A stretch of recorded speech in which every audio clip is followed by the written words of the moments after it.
He was one of the most controversial and powerful vice presidents in this country's history. Dick Cheney is a political lightning rod, loved by some, despised by others. He has lived for the past 2 years in limbo, slowly wasting away as he waited for a heart transplant. Well, tonight, in a candid and personal encounter, he tells it all to Jonathan Karl for the Nightline interview. While we were walking with Dick Cheney in Jackson Hole, Wyoming, we ran into a 12-year-old boy who was actually able to one-up the former vice president. Hello, Tommy. How are you? Tommy's had 2 heart transplants. Has he? I've had just 1. You're ahead of me. It's some miracle stuff. It's saved my life. The guy known as Darth Vader for his hardline approach to politics and terrorism talked to us about facing his own death 2 years ago, as his heart, after 6 heart attacks, started to fail for good. 2 years ago this time, I was on a respirator, heavily sedated, just had had a pump, a left ventricular assist device installed on my heart. It was, it was at the end. It was Dick Cheney like I'd never seen him before, reflecting on his own mortality, personal, even a little vulnerable. I lost 40 pounds. I was heavily sedated in the intensive care unit for weeks afterwards. I had pneumonia while I was in, recovering from the surgery.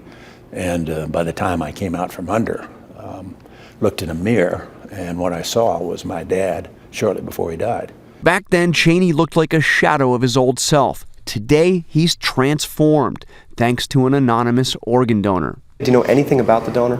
I don't.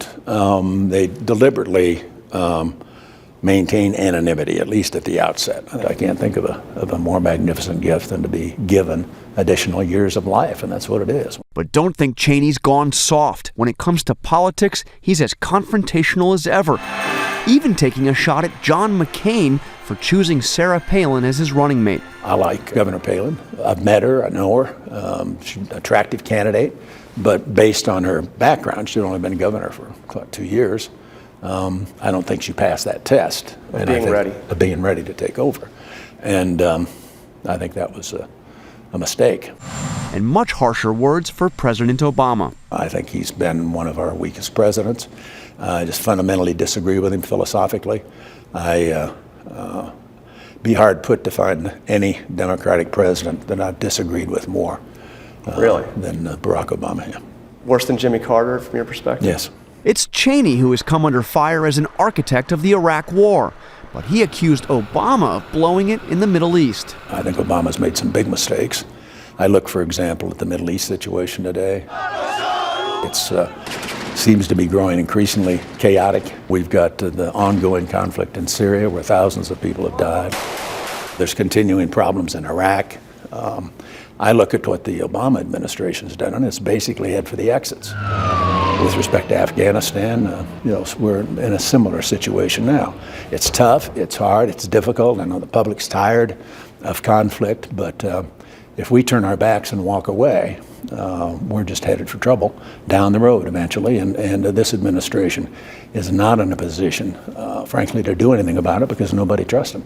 But doesn't President Obama deserve credit for the war on terror? I mean, you've got 24 or so high-value al-Qaeda targets that have been taken out. Bin Laden's dead. I mean, you can't say he's been soft on terror, can you? I wouldn't say he's been soft on terror, but I think he's made a number of mistakes. Bin Laden, fine. A lot of that intelligence that laid the groundwork for what ultimately led to the capture of Bin Laden came as a result of programs we had in place in the Bush administration. So do you think you'll be going to the convention? No. No? I've got a fishing trip planned that week. Dick Cheney may have faced mortality, but when it comes to his legacy, there's been no change of heart. Do you have any regrets? Not really. Really? Mm-mm. I mean, you left office as one of the most unpopular vice presidents in modern time. I never worried about the polls. If I had, I was in the wrong line of work. For Nightline, I'm Jonathan Karl in Jackson Hole, Wyoming.